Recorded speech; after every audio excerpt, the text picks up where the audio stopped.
Had a good discussion at tea time yesterday about meditation. So I thought I might talk about that a little bit.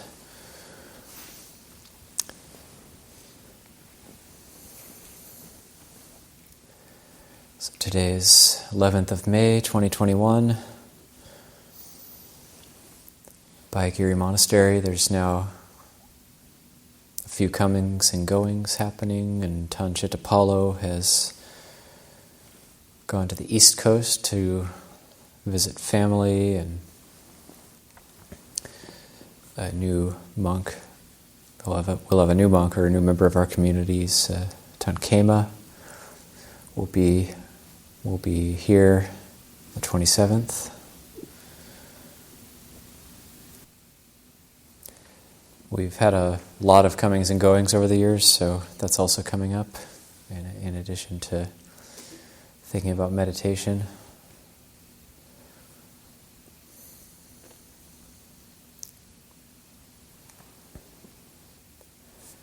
There's a lot of different methods of meditation in different traditions, and it's good to remember what we want to do. We want the mind to settle, so we want that result. We want to feel peaceful and content and happy, and we want the mind to settle. And so the tendency when we first come to meditation is to, whether it's sitting or walking meditation, is to try and, as hard as we can, to stop thinking, stop proliferating about things, try as hard as we can to, quote-unquote, let go. And then we quickly find that it doesn't work that way, so we try really hard to stop thinking or try really hard to meditate, and some people might have a natural proclivity toward samadhi and the mind might settle quickly, but for most of us, we find that doesn't work, trying to force the mind to stop thinking. And if we look at the suttas, the Buddha doesn't recommend that. The Buddha has the gradual training, so he's recommending this integrated approach toward practice. And yes, in second jhana, apparently the thinking does stop. What we call the verbal formation does end up stopping.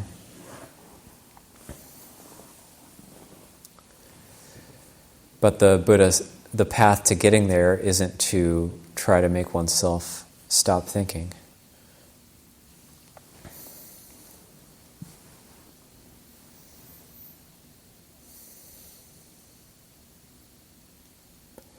So it's this integrated and gradual approach to practice. And so you really get that in the Thai forest tradition, where they are recommending meditating and practicing a lot, doing a lot of walking meditation, a lot of sitting meditation. And there's this gradual approach, though, to the practice, to the settling that actually happens in the mind. So it goes something like one hears the teachings, develops faith in the teachings, wants to seek out teachers, hear the true Dhamma. And in Majjhima Nikaya 39, the Maha Asapura Sutta, then it talks about specifically the path of ordination, where then one decides to ordain, undertake the Patimokkha Sila, the Patimokkha restraint, and undertakes that training, tries to purify it, make it good, make it perfect, tries to follow the precepts as closely as possible, and when that's in place, then one looks at how one is relating to food, not for fun, not for pleasure, not for fattening, not for beautification, only for the maintenance and nourishment of this body. So developing a sense of equanimity toward food, toward physical nutriment that keeps us alive.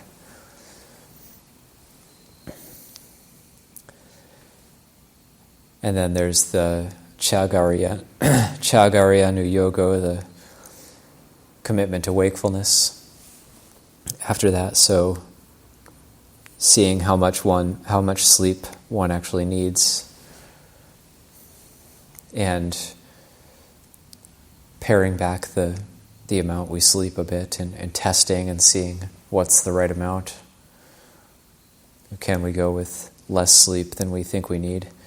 And it's not no sleep, so it's not no food, it's not no sleep.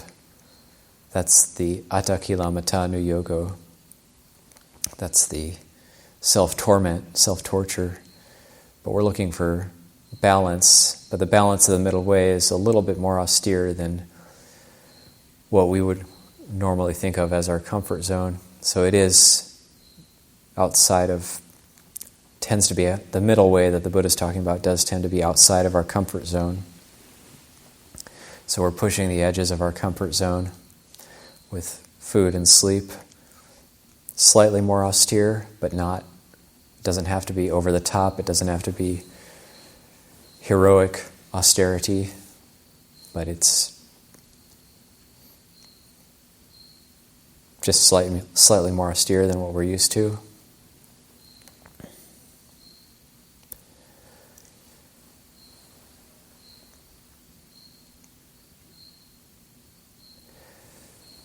And then the Buddha goes into mindfulness.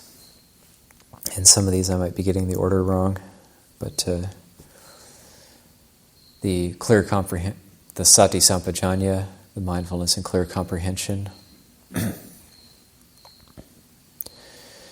Moving forward and back, one is clearly aware of what one is doing. Eating and drinking, one is clearly aware of what one is doing. Even using the toilet facilities, one is clearly aware of what one is doing. When they're speaking or keeping silent, one is clearly aware and mindful of what they're doing. Standing, walking, sitting, lying down, stretching, and extending one's limbs. So in every activity of the day, one is mindful and clearly aware of what one is doing.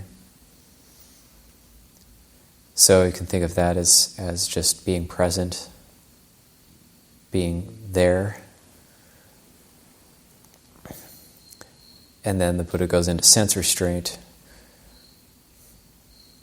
And the sense restraint, you could summarize it by saying that it's trying to not give rise to like and dislike by way of the eye, ear, nose, tongue, body, mind. So you could also summarize it as staying in rather than going out. So rather than sending the attention out the eye to forms, or out the ear to sounds, or out the nose to odors, or out the tongue to tastes, out the body to tangible sensations, out the mind to brilliant and good ideas, but then staying in and learning how to just watch that process. So that's the sense restraint. And then from the sense restraint, it goes into the jhanas. That's through the relinquishment of the 5 hindrances. So then the sense restraint, and then looking at what are these different hindrances in the mind. There's the kamachanda, the sensual desire or the drive toward sensuality. It's the vyapada, the ill will, tinamida, sloth and torpor, uducha kokucha, which is could be very onomatopoeic. That's the restlessness and anxiety, restlessness and worry. Then there's vicikiccha, which is doubt. And in terms of meditation instruction, somebody like Luang Cha, I think, taking more that standard of looking at those 5 hindrances. And yet nowhere in there is the instruction to try as hard as you can to stop thinking. So it's interesting.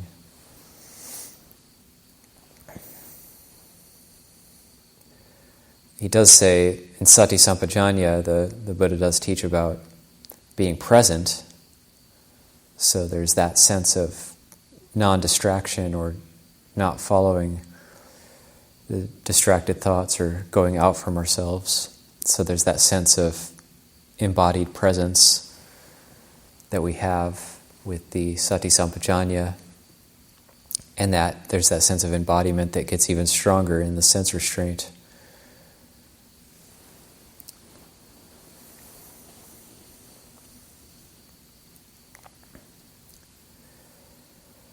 And in terms of the 5 hindrances, then it's the Buddha using analogies of water, that when there's sensual desire in the mind, it's like water that has dye in it. So you can kind of see through it, but it's colored, that you can't see accurately.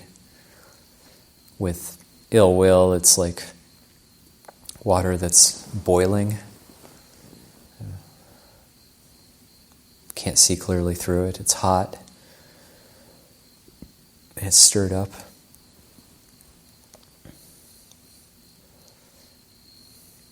The sloth and torpor, it's like water with like pond weeds, pond scum. And it's murky. With the restlessness, it's like water with ripples and waves on it. It's like wind on water. Can't see down through it, can't see clearly.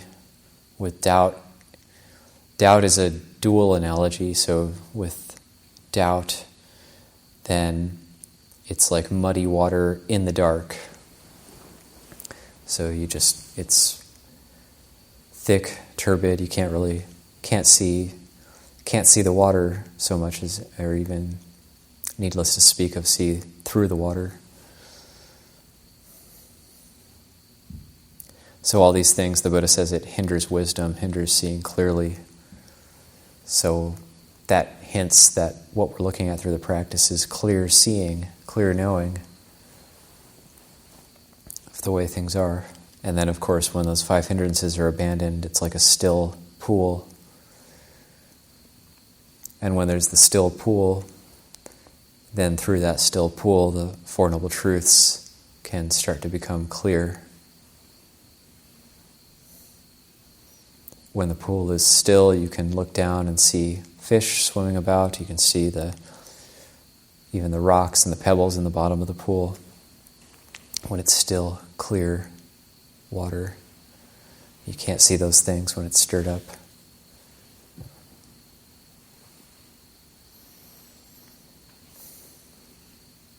So there's various practices for this, for the relinquishment of sensuality, sensual drive, kama chanda. Then it's the asubha kamatana, the directing the mind toward that which is unbeautiful rather than that which is beautiful. So changing the way we're directing our mind. So the mind is always being directed somehow, and depending on how strong the mental obscurations, the defilements are, it's going to be directed either toward unwholesome or wholesome objects. And in this case, if we direct our mind towards objects that cause an increase in kamachanda, an increase in sensual desire, then we need to, through the practice, then we actually have to put effort into directing the mind in a different way toward the asubha, toward objects that are unbeautiful, in order to allow that dye to settle and cool the mind down. And so an increase in kamachanda can come about through there's another vocabulary word, ayoniso manasikara, which is unwise attention. It's the opposite of yoniso manasikara, wise attention. So because of unwise attention to the sign of the beautiful, then sensual desire increases, and that's its nutriment. So we need to use yoniso manasikara, put some wise attention, skillful attention on the sign of the unattractive, the sign of the unbeautiful. Then that sensual desire can become less. Then the next hindrance is kind of the opposite. It's the boiling water, the ill will. We could think of it as frustration, irritation, ill will, different grades, different levels, ranging from mild irritation to murderous rage, everything in between. And the Buddha said that gets stronger, that is nourished by unwise attention to the unbeautiful. So it's the opposite of the previous one. So unwise attention to the unbeautiful. Or the sign of the unbeautiful, the sign of frustration, the sign of irritation, the sign of whatever's causing that water to boil, whatever's causing the mind to boil. So then the wise attention in that instance would be wise attention to the sign of the beautiful, which is goodwill, metta. That's what we call the metta kammatthana. So the wise attention to the sign of the beautiful. So it's interesting to note that there's wise and unwise attention to the sign of the beautiful, and there's wise and unwise attention to the sign of the unbeautiful. And it just depends on what we need to work with.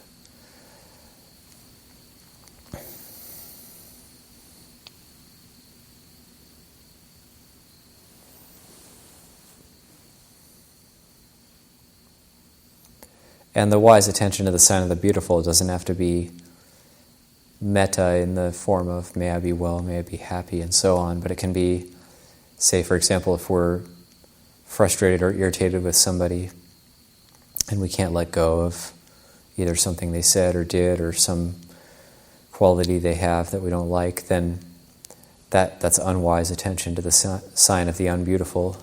So then what we can do is try to see, do they have any good qualities? Have they ever helped me out? Have they ever been kind to me? So in that sense, you're giving wise attention to the sign of the beautiful, those beautiful qualities in the other person. So that's a way we can apply that practice. Sloth and torpor, the Buddha talks about giving rise to a perception of light in the mind, to try to wake oneself up, brighten the mind. There's also the recommendation to do walking meditation if there's a lot of drowsiness, a lot of sloth and torpor. Somehow the order of the hindrances seems to have some significance as well. I know when I've done longer retreats, those hindrances do seem to come up somehow in that order. And sloth and torpor is an interesting one because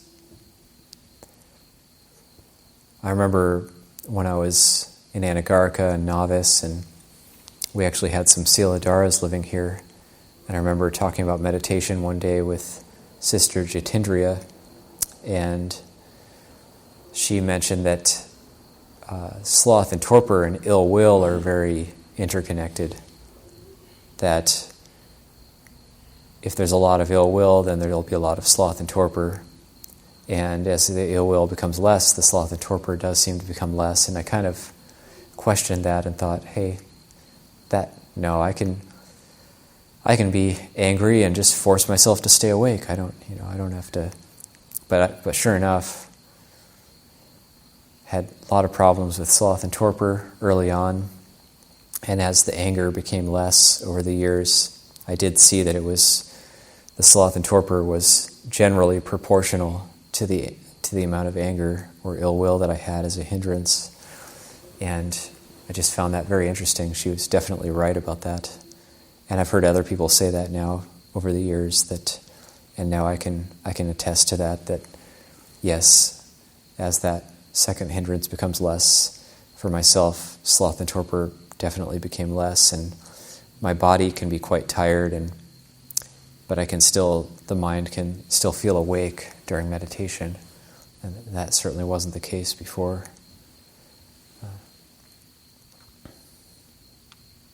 And there's the restlessness and worry, that this is somewhat connected with sila, so it's difficult for the mind to settle when, say, we've taken the precepts and we end up breaking a precept. It's difficult for the mind to settle until we tell somebody about that or rectify the situation. The mind is going to be thinking about it, proliferating about it. So in terms of the mind not being restless or the mind settling, then a purification of sila or focus on sila is important. But then there's the subtle restlessness, the very subtle agitation of the mind. That doesn't disappear until arhantship, according to the suttas. It's one of the last fetters to go. So it's okay if you're restless. You can rest assured that it's a difficult one to overcome. It's only at the very, very end of the practice that one would be overcome. But as a hindrance, we can temporarily overcome it. We can temporarily be liberated from it through that focus on sila. And also anapanasati, putting the attention on the breath.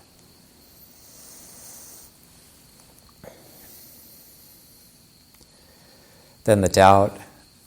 And doubt is an interesting one because when there's an issue or a problem that we have or that we need to solve, or we're not sure about what to do next, either in the meditation or in our life in general. So it might be like a life doubt, like what do I do next in my life? Do I join the monastery, or do I take on a career, or do I go to school, or do I get another degree, or whatever? Or should I join the military? Or should I become a YouTuber, or whatever? We might have this doubt in our mind, what's the best thing to do? So that doubt, and then we try to think our way to the end of that doubt, and that tends to increase it. That tends to feed it. It's very interesting, I think, that this doubt is one of the fetters that disappears at stream entry. And it's actually taught in a couple different ways, where one angle is it's doubt in Buddha Dhamma Sangha. So time of stream entry, of course, okay, well, the teachings are true. What the Buddha taught is true. Okay, no more doubt in Buddha Dhamma Sangha. But then there's another angle to that doubt, is one no longer has doubt about what's wholesome and unwholesome. One no longer has doubt about what's skillful and unskillful. And that's very interesting to me, that kind of doubt falls away. So even though it's said that a stream enterer can really mess up, can really do things, make mistakes, can still have failures, still make mistakes, but they catch themselves really quickly, and there's no doubt that they made a mistake. There's no doubt that they did something wrong. There's no doubt that what they just did was unwholesome, and so then there's that desire to reveal it, make it known, be very transparent in one's actions. And then when something good is done, when a wholesome action is done, there's no doubt that it was good, and then one has that sense of delight in that good action.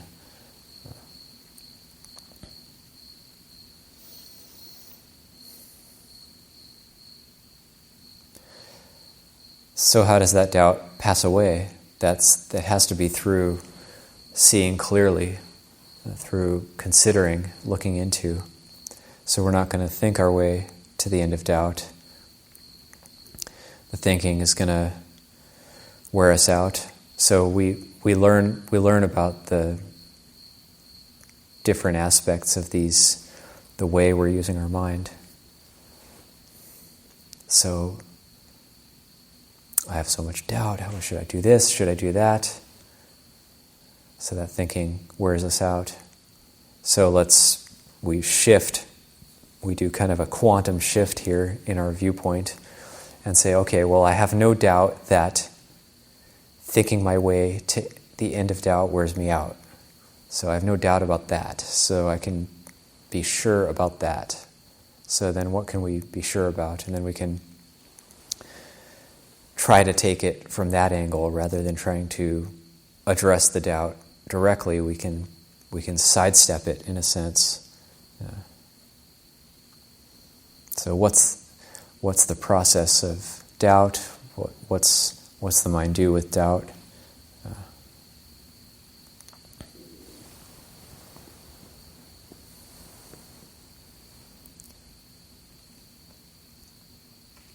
What's it like if I just sit here and there's no doubt, but there can be this kind of sense of urgency of, I got to figure it out. Got to figure out what to do next.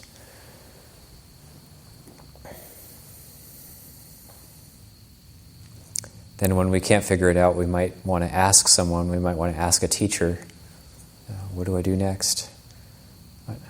What should I do? What should I do in my life next? What's going to be the best? Of course, only you can know that for yourself. The other thing was coming up for me today was just the sheer number of people who have come and gone here, starting to make plans for this 25th anniversary of Abhayagiri, and just how many great Kruba Ajahns and great monks have passed through, and how many guests have come here and passed through, and how many people have just been here and practiced here, and how we've all been practicing together for such a long time. And it's pretty amazing how many people have been to this monastery at this point. Thinking Luangpur Liam, I was thinking of all the times he's been here, and I think he's actually been here 5 times.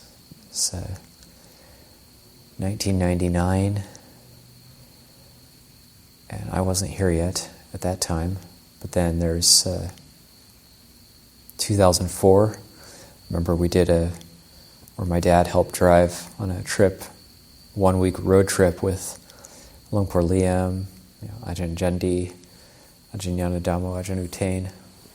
We went on this memorable road trip, ending at Birkin. And then we ended up driving back. And I think Luangpur Liam and Ajahn Jandi stayed on at Birkin at that time. And Tina was on that trip. She was here today. So then Luangpur Liam and Luangpur Anek were here in 2009. And Luangpur Liam was here again in 2015 with Ajahn Sek. So that was the first time Ajahn Sek came here to see if it was a suitable place to come and live and practice, train, be a resident Thai monk. And then 2018 was the last time Luangpur Liam visited, and that was the grand opening of this hall, where we shifted and changed from what's now the dining hall, used to be the Dhamma hall.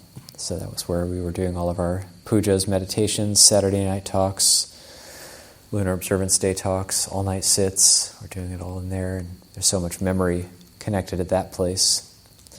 But now there's kind of a phenomenon I'm experiencing where so much has happened, and it's been long enough that it's more like this present moment awareness. And it's like, oh yeah, there was a house there until 2016, and then it got torn down. And so sometimes it's easy to forget everything that's happened, but it can give rise to a sense of joy, sense of wonder at what we've been able to create here. So don't have so much to say this evening. That's just a few thoughts bopping around in the mind. I'll leave it there.